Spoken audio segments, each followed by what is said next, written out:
buenos días a los radioescuchas que nos sintonizan en las frecuencias de Telemetro Radio, a quienes nos ven por streaming a través de Metcongo, así como en RPC Televisión, en señal de televisión digital terrestre, a los miles de internautas que desde cualquier parte del planeta, ya sea en vivo o en diferido, nos siguen a través de las plataformas de Telemetro Cuarto Poder en YouTube. Bienvenidos a la emisión de hoy, lunes 28 de octubre del año 2024. En materia internacional, malas noticias, otro año, otro récord. Esto debería hacer saltar las alarmas entre las instancias decisorias. No hay duda de que estamos muy lejos de cumplir el objetivo del Acuerdo de París, declaró Celeste Saulo, secretaria general de la Organización Meteorológica Mundial, una agencia de la ONU con sede en Ginebra.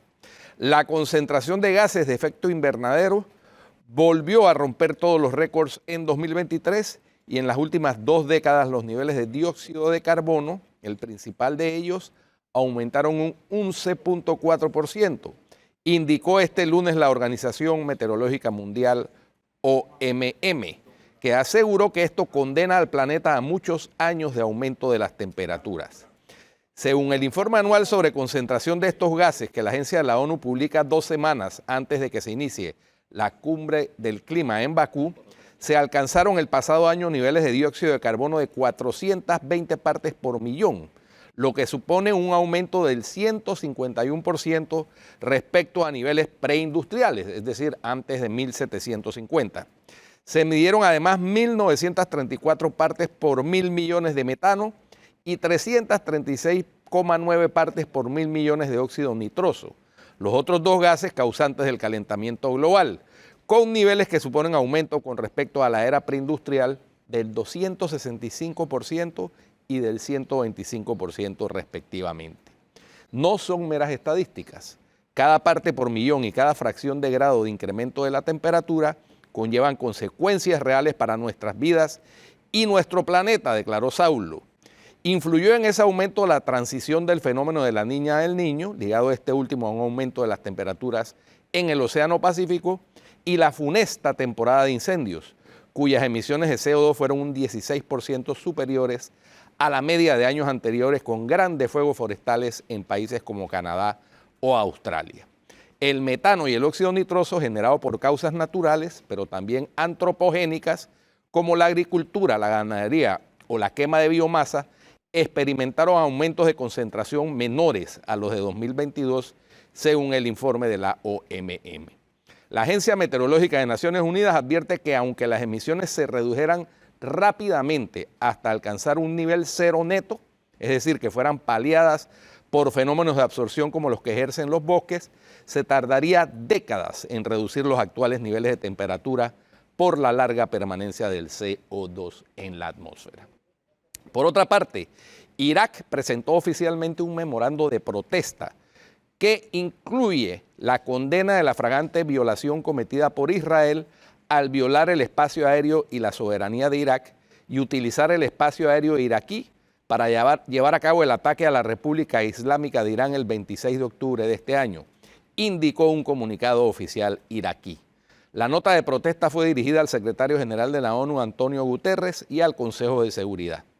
Por su parte, el primer ministro iraquí, Mohamed Shia al-Sudani, ordenó abordar esta violación con Estados Unidos, ya que el acuerdo estratégico bilateral estipula un compromiso de Estados Unidos con la seguridad y la soberanía de Irak. Subrayó el gobierno iraquí, está trabajando en varios niveles para enfrentar estas violaciones y hace hincapié en no permitir que el espacio aéreo o las tierras iraquíes se utilicen para atacar a otros países, especialmente a los vecinos con los que Irak tiene relaciones de respeto e intereses comunes. Irán, por su parte, pidió el domingo una reunión urgente del Consejo de Seguridad de la ONU sobre los ataques israelíes del pasado sábado contra la República Islámica, en los que murieron 5 soldados iraníes. Según Teherán, cazas israelíes utilizaron el espacio aéreo al servicio de Estados Unidos en Irak para lanzar ataques con misiles aire-tierra de largo alcance contra sistemas de defensa aérea y radares iraníes en las provincias de Ilam, Yuzestán y Teherán. Sin embargo, las autoridades estadounidenses han asegurado que Washington no estuvo involucrado directamente en el ataque y que ha realizado intensos esfuerzos diplomáticos para que la respuesta de Israel fuera proporcional y evitara objetivos nucleares o petroleros. El ataque israelí fue una respuesta al lanzamiento por Irán el 1 de octubre pasado de 180 misiles contra el Estado judío, que a su vez fueron una represalia al asesinato a manos de Israel de los líderes de los grupos Hezbollah y Hamas, ambos aliados de Teherán. Y por último, Yamandú Orsi, del opositor Frente Amplio, y Álvaro Delgado, del oficialista Partido Nacional, lucharán por la presidencia de Uruguay en la segunda vuelta tras convertirse en los dos candidatos más votados en las elecciones presidenciales y parlamentarias celebradas ayer domingo. Así lo indican las proyecciones de las consultoras que muestran que los partidos de la actual coalición de gobierno, sumados, lograron una ventaja de entre un 4.5 y un 5.4% sobre el Frente Amplio. La jornada electoral transcurrió en calma, dado que ninguno de los candidatos supera el 50% de los votos. Habrá una segunda vuelta el 24 de noviembre, un resultado que se anticipaba por las encuestas. Orsi, un profesor de historia de 57 años, del fin del expresidente José Pepe Mujica, lideraba la intención de voto con 41 al 47%. Delgado, un veterinario de 55 años, recogía entre 20 y 25% de adhesiones. Orsi y Delgado superaron a otros 9 candidatos que aspiraban a suceder al presidente Luis Lacalle Pou, del Partido Nacional, que lidera la coalición de gobierno. El mandatario tiene 50% de aprobación en su gestión, pero la Constitución le impide otro mandato consecutivo.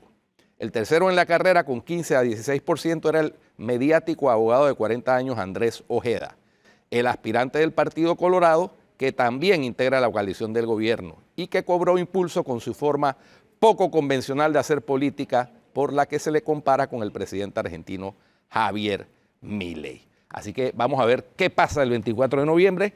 Las encuestas anticipan que el partido o la coalición de gobierno puede repetir, porque sumados los dos, sacan más que el candidato de izquierda y del fin del expresidente José Pepe Mujica. Eso es lo más destacado en el plano internacional, mi querida Flor Marí Misrachi Ángel.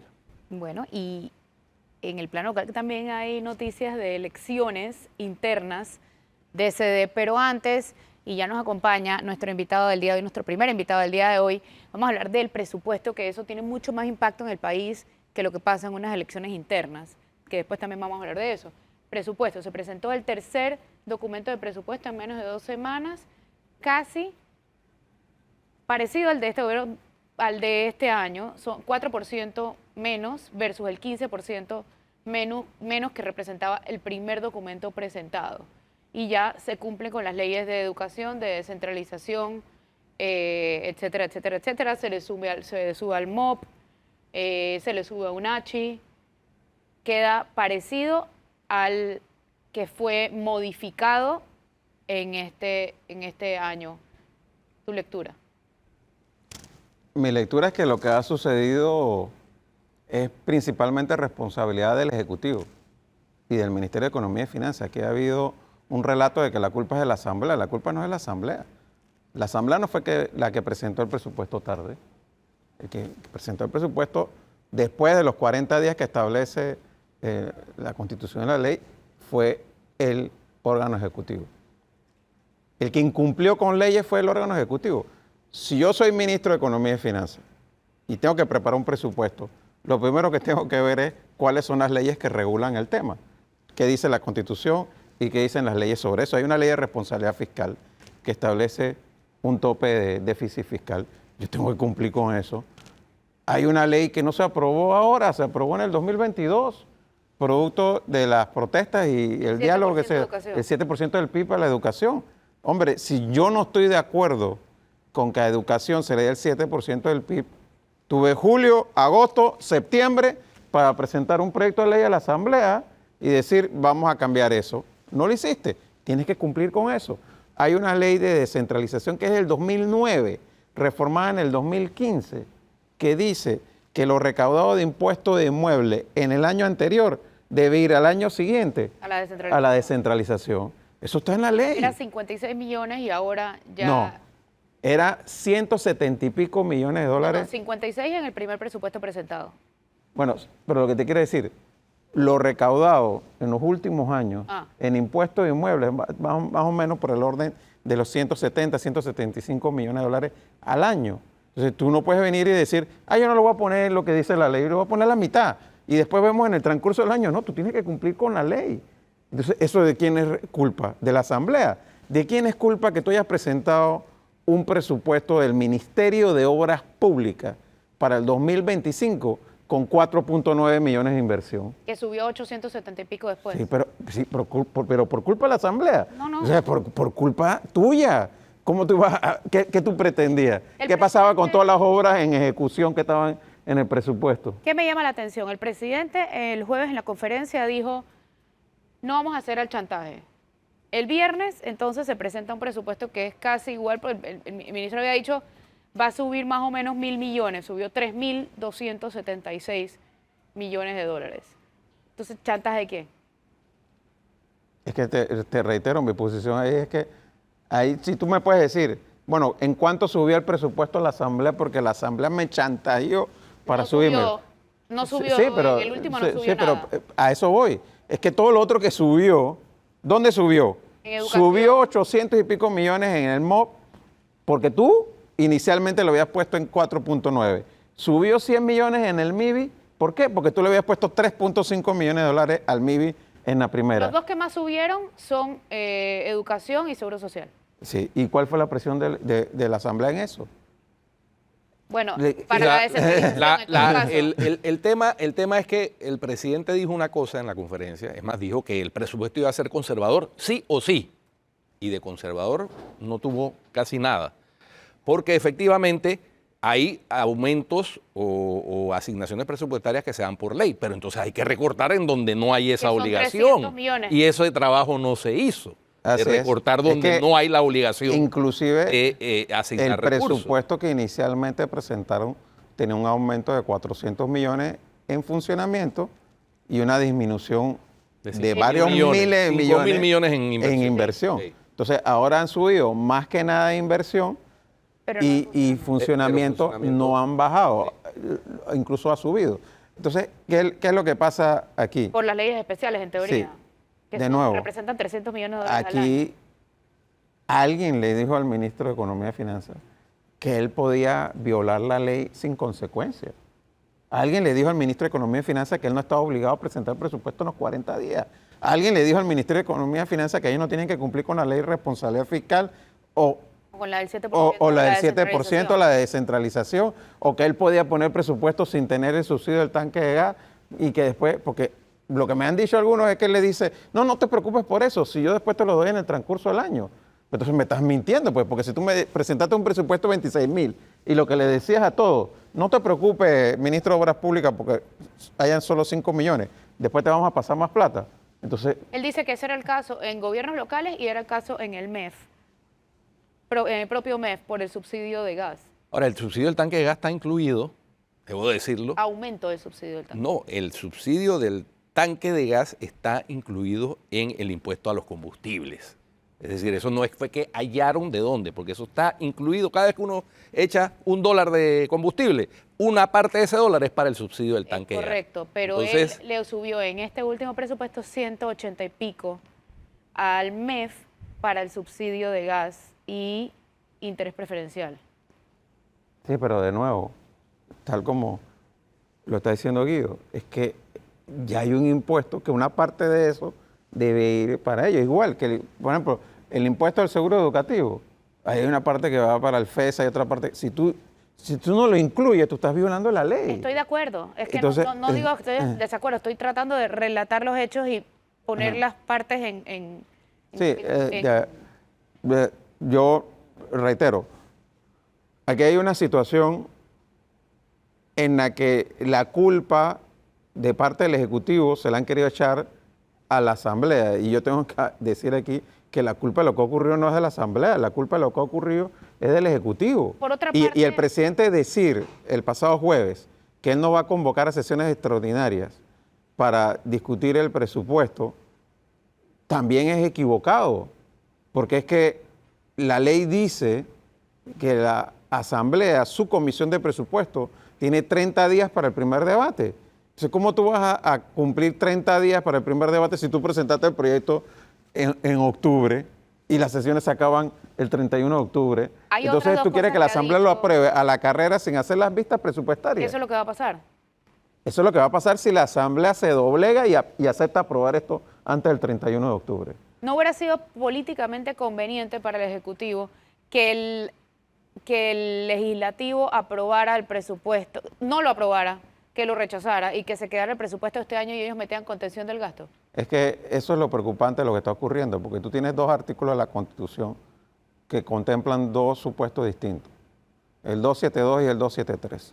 Uno dice que si la Asamblea no vota el presupuesto. Si la Asamblea no vota el presupuesto, queda vigente por resolución de gabinete el presupuesto que el gobierno presentó para el año 2025. Y el otro supuesto es si la Asamblea rechaza el proyecto presentado por el Ejecutivo. Si lo rechaza, entonces se prorroga la vigencia del presupuesto del 2024. No sé si me explico. Sí, Uno sí, sí. sería, ahora no hay gran diferencia, porque es una diferencia de 500 millones entre uno y otro. No, pero Pero son entonces- 500 millones entre el aprobado, pero el ajustado son 31.000. Sí, el ajustado del 2024, 24 ¿cómo va? son 31. Sí, sí. Pero lo que te quiero decir es lo siguiente. Esto es muy fácil y se prestaría para jugadas de parte de este Ejecutivo y de futuro Ejecutivo, que el Ejecutivo llegue y te presente el presupuesto a destiempo. Pon tú, vamos al extremo. 15 de octubre vienen y presentan el presupuesto. Y viene el presidente y dice, yo no voy a convocar sesiones extraordinarias para discutir el presupuesto. Ustedes tienen 15 días para aprobarlo o rechazarlo. Y si lo rechazan, queda el del año anterior y ellos meten concesión del gasto. Sí. O si no lo votan, entonces, bueno, se queda el que yo presenté. Bueno, pero Eso- ellos lo podrían aprobar en gabinete. Sí, pero es que eso está mal. Sí, sí, porque sí. él debió presentarlo 40 días después de tomar posesión. Eso es lo que dice las normas. Entonces, aquí nosotros le estamos dando base por bola al Ejecutivo. Es que la situación estaba tan mal No, lo que yo no pasó- podía haberlo preparado en 40 días. Espérate, pero... El que me dejaron estaba tan mal, dice. Sí, sí, pero ven acá. Aquí tenemos del 90 para acá 30 y pico años de que los gobiernos han cumplido con los 40 días y entonces tú eres el que no puede. Y han cumplido con la ley, porque ellos alegan que no se había cumplido con la ley de educación, tampoco en este año. Sí se había asignado el 7%, hasta donde yo tengo entendido. Porque acuérdate que el 2022 se aprobó la ley y eso, el primer año era el 2024. Ajá. Exacto, Digo- que en este año no se cumplió.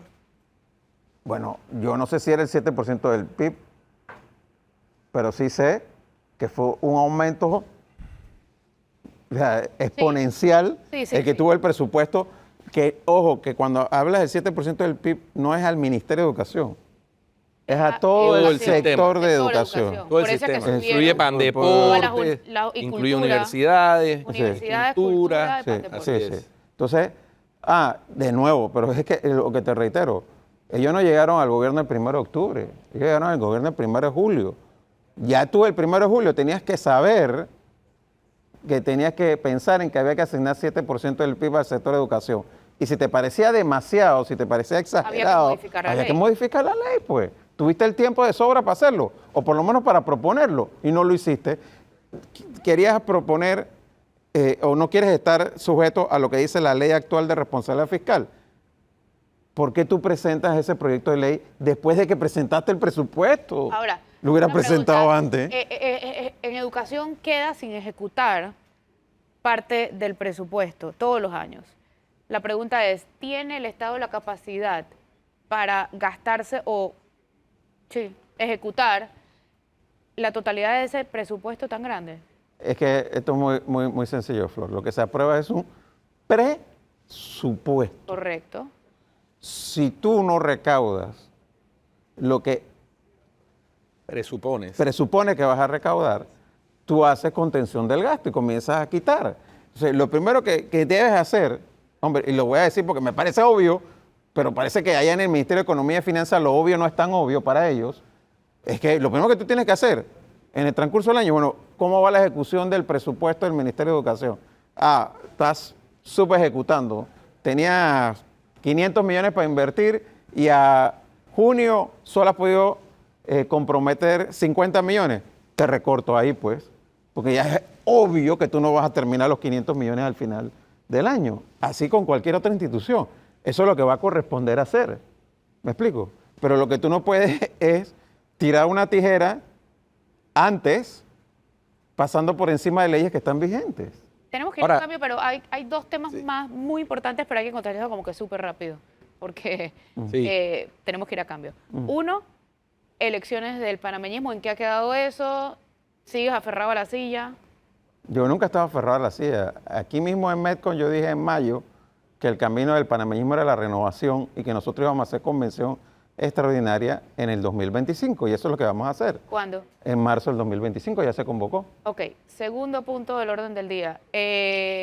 Alcaldía, con la renuncia del vicealcalde como secretario general. Mira, esa crónica, una muerte anunciada, pasó antes de lo que yo pensé que iba a pasar. Sin embargo, es preocupante y no solamente por la disputa que se hace evidente ahora entre el alcalde y el vicealcalde. Y las otras renuncias. Sino por la disputa que hay entre la alcaldía y el Consejo Municipal, que va a venir ahora agravada con la propuesta, porque ellos no han presentado el proyecto de presupuesto del próximo año. Sí. O sea, hay que ver con qué vienen.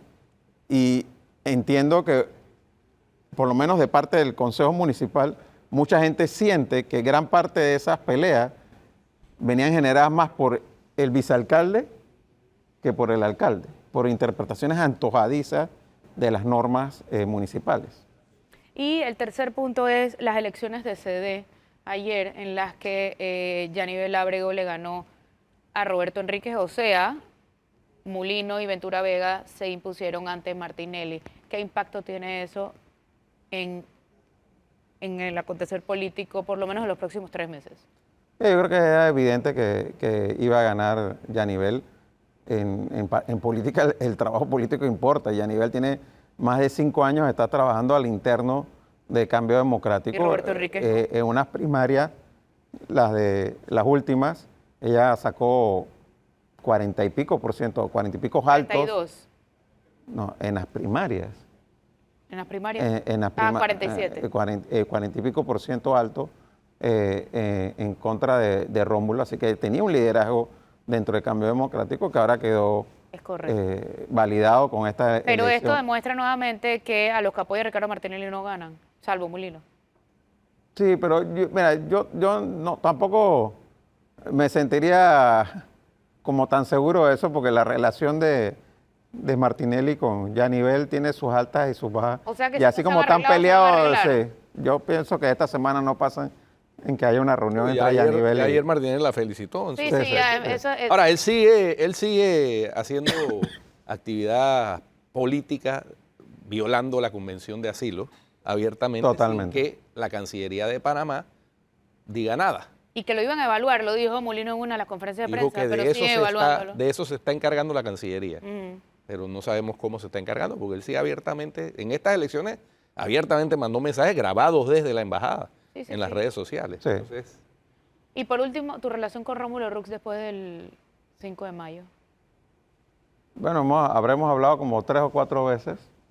No estamos peleados, pero digo, había una alianza que esa alianza era hasta el 5 de mayo. Y después del 5 de mayo, Ay, ya. cada cual... No, porque es así. Fue una alianza electoral para la elección del 5 de mayo. Después del 5 de mayo, cada cual sigue su rumbo.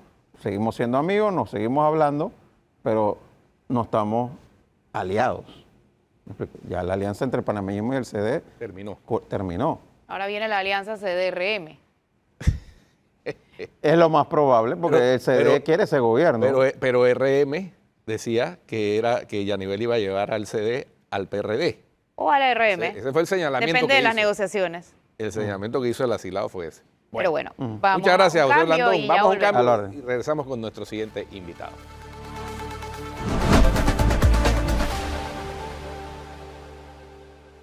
Bueno, continuamos aquí en Cuarto Poder. Vieron que van a abrir hoy ya finalmente Los 8 todos carriles. los 8 carriles para allá, para Ya. el CEN. De la carretera Roberto Francisco Chiari. Finalmente se le hace un homenaje como es debido al cierto. presidente de la dignidad. Ujú.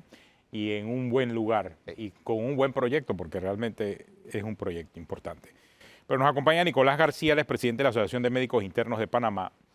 Y él ha traído un tema muy preocupante para muchos jóvenes estudiantes de medicina, porque más que una oportunidad de empleo para médicos, que de por sí es como algo que no tiene sentido en un país que necesita médicos, o sea, está la demanda de los médicos y está la oferta de los médicos, pero en el medio hay una ley que imposibilita abrir más plazas por un lado y obviamente hay limitaciones presupuestarias. Nos quedamos en el pasado cuando había poca población en el país y ahora que la población va creciendo, están los médicos, está la demanda, pero no existe esas plazas disponibles para un requisito fundamental en la carrera de medicina, que es el internado. Y eso está creando un problema acumulativo, por lo menos en los últimos 2 o 3 años, que a la postre puede tener consecuencias gravísimas para la población. Nicolás, buenos días, gracias por estar acá con nosotros en nuestro programa. Y creo que sí sería bueno entender el problema, porque no es que no hay médicos, están los médicos graduados. Está la demanda del paciente, porque todos los días vemos la necesidad de pacientes, de los pacientes que no tienen médicos. Pero ¿qué está pasando en el medio? Cuéntanos. Buenos días. Bien, buenos días. Muchas gracias por la oportunidad. Bien, definitivamente el tema en el internado médico se ha vuelto muy preocupante para nosotros que estamos en la parte de la Asociación de Médicos Residentes, Médicos Internos, y esto debido a lo que ha estado pasando en los últimos años. Creo que nos hemos quedado con la medicina de 1950, 1970, donde solamente teníamos 100 aplicantes al año, 100 médicos internos por año para suplir las necesidades de los hospitales. Y definitivamente hay una demanda importante de población, por decirlo así, con enfermedades crónicas que dependen del sector salud. Y esa es la parte del médico interno. Como mencionaba anteriormente, cuando hablamos del médico interno, es aquella figura que después de realizar 6 años en su escuela de medicina, tiene que cumplir ciertos requisitos que interpone lo que es el colegio, los distintos colegios de Panamá y la reglamentación de Panamá en cuanto a los médicos internos. Ellos tienen que terminar un internado que es 1 año, por lo general 1 año aquí en Panamá y 1 año de medicina rural, ya sea en los hospitales del interior. Que es requisito para poder ser médico. Es requisito. Sin eso no puede ser médico. Es requisito para que ellos obtengan una idoneidad. Probablemente la población, bueno, que utiliza como tal la atención primaria y demás, no ve tanto el trabajo del médico interno, porque el médico interno es un trabajador hospitalario, ¿okay? Pero que necesita una formación para brindar a la población panameña, después de esos 2 años de internado, una medicina general de calidad, una atención primaria de calidad. Y entonces eso es lo que busca el internado médico, formar a esos ya graduandos de medicina en la parte hospitalaria y brindarles los recursos para que ellos puedan brindar una medicina importante para la población. ¿Qué ha pasado en los últimos años? Ya no solamente es la Universidad de Panamá, que en 1950 era la que graduaba médicos, sino que el sector privado también tiene sus escuelas de medicina, también están graduando médicos y la demanda se está quedando atrás. O sea, tenemos mucha demanda, pero no tenemos la capacidad por parte del gobierno de adjudicar esas plazas para los más de 450 médicos que se están graduando hoy por hoy. Entonces, esa es una problemática importante. ¿La ley no permite abrir más cupos de los permitidos? ¿Qué pasa ahí? Bien, la ley adjudica, bueno, la ley como tal no, la certificación como tal o el presupuesto del Estado adjudica un número de plazas. Entonces, ¿cómo el médico interno o cómo el graduado de medicina se adjudica una plaza? Él tiene que cumplir uno de los tantos requisitos, que es el examen de certificación. Un examen que es elaborado en los Estados Unidos, es un examen que recuerdo desde el 2015 para acá, todos los que hemos pasado por un internado médico hemos cumplido con ese requisito y es un examen de medicina general. Pero la adjudicación de esa cantidad de plazas anualmente la hace el Estado, ¿en base a qué? Porque por lo visto no ve la cantidad de médicos que se está graduando ni la cantidad de necesidad de médicos que hay en la población. O la toma de otra manera, o no sé. Por lo que hemos visto, se obtiene en base a presupuestos. O sea, si se tiene presupuesto... Neto presupuesto. Neto presupuesto. Si se tiene presupuesto para 190 plazas, se dan 190 plazas. En los últimos años se ha adjudicado un poco más de plazas, buscando lo que son presupuestos adicionales. Y buscando como tal disminuir lo que es la lista de espera de estos graduandos de medicina. Entonces, es una problemática importante porque cada semestre, por decirlo, están concursando más de 500 médicos y están cumpliendo con el requisito que es pasar el examen de certificación y al final son 490 graduandos de medicina que pasan el examen, sin embargo, no todos van a obtener una plaza. ¿Qué pasa, Nicolás, con esos que no obtienen la plaza? Porque también hay una situación que es que en todas las carreras y en todas las profesiones liberales, pues no, el sector público no puede absorberlos a todos. Eso pasa con los ingenieros, con los abogados, con los arquitectos, etcétera. El sector público tiene limitaciones para absorber a todos los profesionales. Entonces, Pero si la ley exige el internado. Claro, sí, es no, que ese es para el tema internado sí, para el internado porque es una obligación, un requisito para poder graduarse. A eso es que ahí, se refieren. ahí tendría que haber una necesariamente, porque además Panamá Porque está por debajo es que sin de los internado- estándares por cada 10.000 habitantes de la OMS. Es que sin internado ellos no pueden ser médicos. Sí. Exacto. O sea, no importa que haya estudiado O sea, 6 años, si no hay entonces internado el Estado puede ser tiene que médico. cumplir con esa parte Claro. porque es un requisito que el Estado mismo tiene. Correcto, y además considerando que muchos de los muchachos que estudian medicina se endeudan con el IFARU para cursar la carrera. Y entonces si no tienen cómo hacerle frente Claro. a esa obligación que adquieren, pues tienen el doble problema, que ni se gradúan porque no cumplen no obtienen la plaza de médico interno, ni tampoco pueden hacerle frente al préstamo. Entonces yo creo que ahí se va a requerir que el ministro de Salud, que es el regente de este tema, le meta el diente a esa problemática, porque si no, y Panamá no cumple todavía los estándares recomendados por la OMS, decía que son 23 entre médicos, enfermeras y obstetras por cada 10.000 habitantes. Nosotros en el 2021, estaba viendo la cifra, tenemos 17.3, estamos 6 por debajo. Hemos mejorado con relación a antes, por supuesto, porque se han abierto facultades de medicina, etcétera, pero todavía estamos cortos. Es que por eso Entonces, explica muy bien Nicolás, el problema no es la plaza de empleo, porque la demanda existe, ya sea en clínicas privadas Todos o en lados. oficiales, ahí está la demanda. El tema es que es un requisito y en el requisito dejas al médico que estudió 6 años, 1 año fuera del sistema. 1 año fuera del sistema, es lo grave aquí mientras estás en lista de espera y mientras tienes la próxima oportunidad de optar por el cupo para el internado. Así es. Y entendemos la preocupación de estos graduandos de medicina de todas las escuelas, entendemos su preocupación, porque no solamente es un sacrificio económico que hacen tanto ellos como sus familias, sino que es un sacrificio de tiempo, un sacrificio académico, múltiples sacrificios, y cuando se llegan a esa parte de tener que cumplir con el requisito de internado médico que establece como tal la ley, se topan con que no pueden ingresar al internado médico a pesar de que han cumplido con los requisitos previos, que es graduarse de una escuela de medicina certificada en una carrera de 6 años, además de eso, cumplir con el requisito de pasar el examen de certificación. Entonces, teniendo esto en cuenta, hay que hacer reformas importantes, más que todo con el tema de las plazas, porque estos chicos están cumpliendo con los requisitos que hoy por hoy establece O sea, el se están sistema. graduando aproximadamente, y estos de estudiantes que pasan el examen, ¿no? 490. Por semestre. Estamos Por- hablando de por casi semestre. 1.000. No, eso es una locura. Casi ¿Y 1.000 cuántas estudiantes. plazas al año hay disponibles? No más de 500 plazas. O sea No que más se de- está o sea, quedando la solamente mitad el por fuera. 40% de las plazas por los estudiantes que se gradúan. Esos estudiantes entran en una lista de espera, Entran en una lista. pero no de espera. necesariamente ¿Y eso entran se de elige de primero en la manera siguiente correcta? vuelta. Bien, Pero, Flores, escúchame. Ajá. Estos estudiantes que quedan en lista de espera pasan al siguiente año.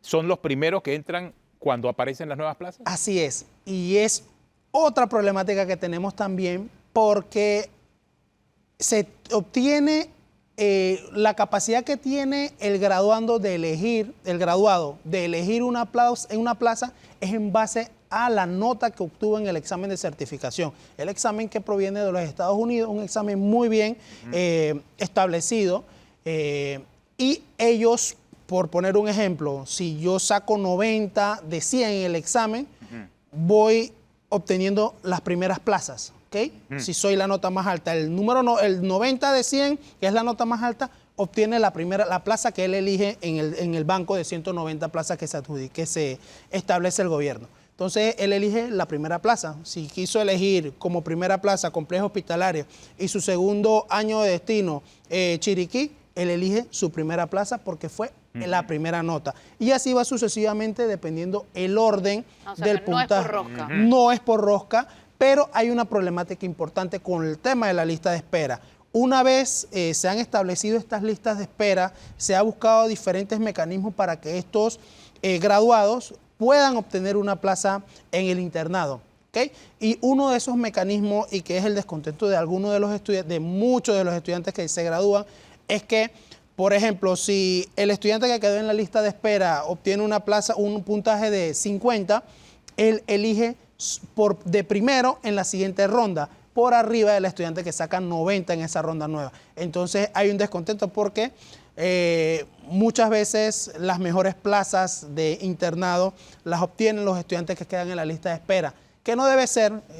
Definitivamente debe haber un presupuesto importante para la demanda de médicos internos. Además de, claro, tener en cuenta reestructuraciones en cuanto a todas las escuelas de medicina que se sometan a algún tipo de velar por la capacidad académica que le están brindando a estos médicos. Estaba leyendo casualmente que también hay una escasez de médicos docentes, porque los internos, los médicos internos reciben una formación durante ese internado, pero si no hay suficientes médicos docentes dentro de esos internados, ahí también hay un problema, porque no son 2 años por pasar 2 años por el tiempo, no, ahí van aprendiendo en la práctica cómo ejercer la medicina en temas delicados. Estamos hablando de preservar la salud de las personas.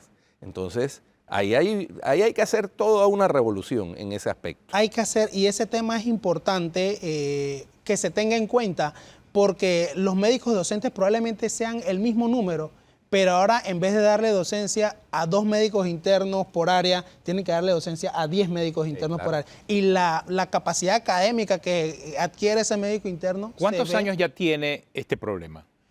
Este problema ha venido desde el 2016 para acá, que se está haciendo el examen de certificación. No habíamos tenido tanto esa problemática, pero se ha venido acumulando y acumulando y acumulando como tal, porque cada vez pasan más el examen de certificación los estudiantes de las distintas escuelas, y por lo menos en los últimos 3 años hemos tenido esta problemática de que existe como tal lista de espera. ¿Y han hablado con el Ministerio de Salud, con el Seguro Social?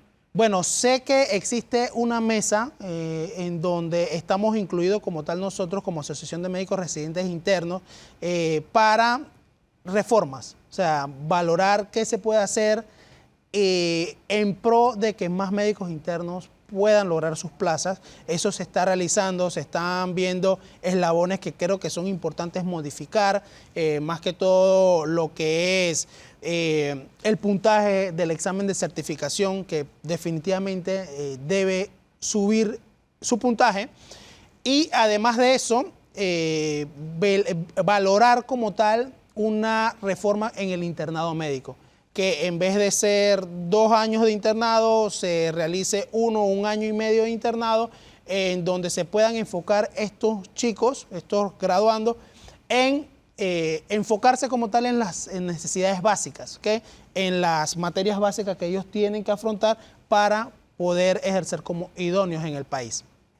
Bueno, muchas gracias, Nicolás. Preocupante la situación. Ojalá, este es uno de los retos que tiene también que enfrentar el tema del manejo por parte del ministro de Salud, del nuevo ministro de Salud, Fernando Boy Galindo, porque definitivamente si no se resuelve va a seguir aumentándose ese represamiento y el pueblo panameño, la población, sigue demandando presencia de médicos, sobre todo en áreas del interior, donde es dramática y notoria la ausencia de médicos.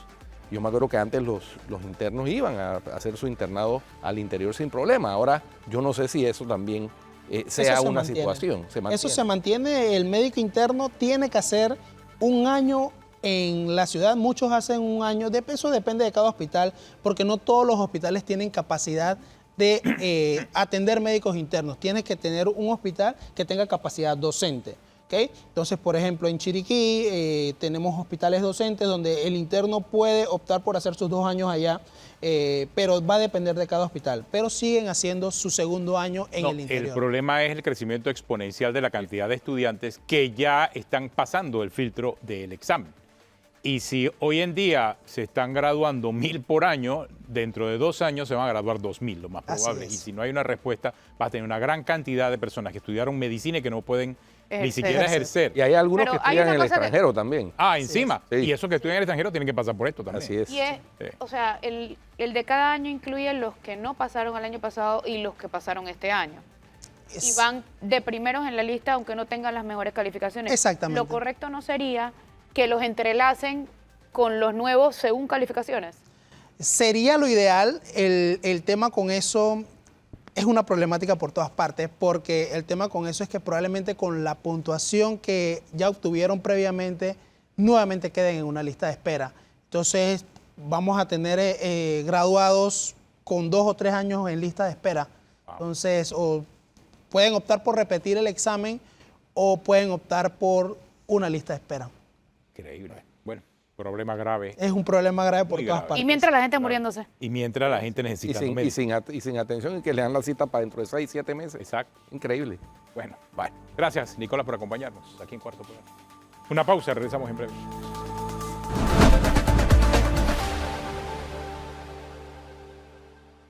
Bueno, continuamos aquí en Cuarto Poder. Información que estamos recibiendo en este momento de la clase política. Aquí estuvo la semana pasada Ernesto Bazán. Mire lo que está publicando Ernesto Bazán esta mañana. Dice, luego más de 18 meses colaborando con el movimiento Otro Camino como vocero y coordinador del Comité de Economía, decido volver a la independencia. Gracias, Ricardo Lomana, por permitirme aportar ideas que nos dan esperanza de un mejor Panamá. Éxito en todo. ¿Qué eso es volver a la independencia? Él no era independiente, siempre ha sido independiente. En teoría Ernesto todos Bazán. los independientes estaban agrupados en una agrupación, pero en verdad todos seguían siendo independientes según ellos. Pero espérate, él no nos dijo aquí que él apoyó, pero él era independiente, ¿no? Que dice que regresa a la independencia. yo no sé si él estaba inscrito en No, Otro yo creo que Camino, él nos dijo que no estaba inscrito, Entonces, que él había ¿cómo? apoyado. Pero y Es una entonces, independencia de la independencia. Es una independencia de la independencia. Pero bueno, Ernesto Bazán es una persona valiosa. Oye, Aquí la tuvimos, ¿ah? el otro día me hicieron Sí, ¿no? la observación de que el local del Movimiento Otro Camino ahí en Vía España también cerró. También Sí. está cerrando Movimiento Otro Yo Camino no poco a sé, poco. pero Pero sé qué ellos está recibieron pasando, una pero- buena cantidad de votos en la elección. y tiene un subsidio postelectoral Claro, cuantioso, exactamente, ¿no? exactamente. El segundo más grande. claro, Sí, pero... según los resultados de las elecciones. Claro, pero bueno, son las voces que se necesitan en este momento, me parece a mí, ¿no? ¿No Y creen? más con este tema del presupuesto, por ejemplo. Claro, exactamente. Y imagínense, Ernesto Bazán, que era el que estaba analizando esto, porque él vino a hacer un buen análisis antes de que se diera toda la Antes de que discusión, se recuerda, diera Guido. todo esto. Antes de que explotara todo este tema, Ernesto Bazán vino acá, hizo un buen análisis. Yo sí le pregunté acerca de si él no había apoyado a Ricardo Lombana, y él nos dijo que sí, que lo había apoyado. Y que eran parte de esos planteamientos, pero no sé, ahora pues aparece esta mañana este mensaje en su cuenta en X que dice que se regresa a la independencia Oye, Ernesto Bazán. a propósito del presupuesto, hay que darle seguimiento al tema que también en el knockout de Flor, ayer al ministro Felipe Chapman, se lo hace de cómo fue que eso de que le cambiaron los números entre lo que se aprobó en el Consejo de Gabinete y lo que Es llegó a la súper delicado. Asamblea. Eso es un delito, no es un delito. delicado, es un delito. Es un Un delito delicado. El que lo hizo debe ser señalado y procesado. No puede ser posible que entre San Felipe y Vía España, ¿no? Que está en No, la el oficina. 5 de mayo. No, Él se no, fue directo desde el San Felipe gabinete fue a las 5 de mayo. no te creo, él no pasó por Vía España. No, Si eso ya estaba en la entonces, resolución ¿cómo del cambiaron los gabinete, números? Bueno, por eso digo, alguien tiene que Pero haber espérate, hecho no, el no. cambiazo. Tú te refieres a la última reunión. A la última reunión sí fue directo de San Felipe a las No, 5 de mayo. en el segundo presupuesto. También. Sí. De San Felipe a las 5 de mayo. Y en el camino, ¿cómo no puede ser posible? Oye, en el No, hombre, segundo no creo, presupuesto no creo. lo aprobó el gabinete un martes creo. y esa misma noche, te estoy diciendo, no te estoy verdad? preguntando.